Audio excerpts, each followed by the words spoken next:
ఆ రోజు youth declaration పేరిటి మీద అమరవీరుల త్యాగాలకు గుర్తింపుగా ప్రభుత్వ ఉద్యోగమని వాళ్లకు నెల నెల పెన్షన్ అని ఒక కార్యక్రమం చెప్పారు. రెండోది 2 లక్షల ఉద్యోగాలు ఇస్తాం, గ్రూప్ 1 కానీ గ్రూప్ 2 కానీ జాబ్ క్యాలెండర్ కూడా ఇస్తామని చెప్పి మరి 2.5 సంవత్సరాల నుంచి యూత్ అంతా కళ్ళకు ఒత్తులు పెట్టుకొని కూస్తున్నటువంటి సందర్భాలు. అయితే ఈ రాష్ట్రంలో నిరుద్యోగ నిర్మూలన అని దాంతో పాటు ప్రధానమైనటువంటి అంశం ఫీజు రియంబర్స్మెంట్.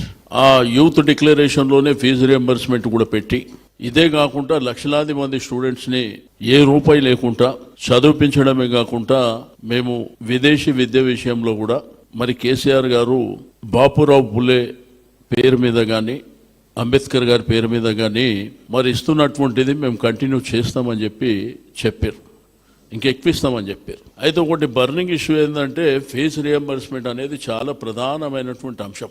ఎందుకంటే ఆ లక్షలాది మంది పిల్లలు ఇప్పుడు జూన్ 12వ తేదీన కాలేజీ లోపలైన తర్వాత వాళ్ళ టీసీలు తీసుకోవడం కానీ ఫర్దర్గా వాళ్ళ గ్రాడ్యుయేషన్ విషయంలో కానీ లేకపోతే దేశ విదేశాలకు వెళ్ళి చదవాలన్నా కానీ చాలా ఇబ్బందికరమైనటువంటి పరిస్థితులు. కోర్టు ఒక జడ్జిమెంట్ ఇచ్చిందని చెప్పేసి ఇక మేము సేఫ్గా ఉన్నామని చెప్పి ప్రభుత్వం అనుకుంటుంది. బట్ ఒక్కసారి విద్యార్థి రోగం రోడ్డు మీదకి వచ్చిందనుకో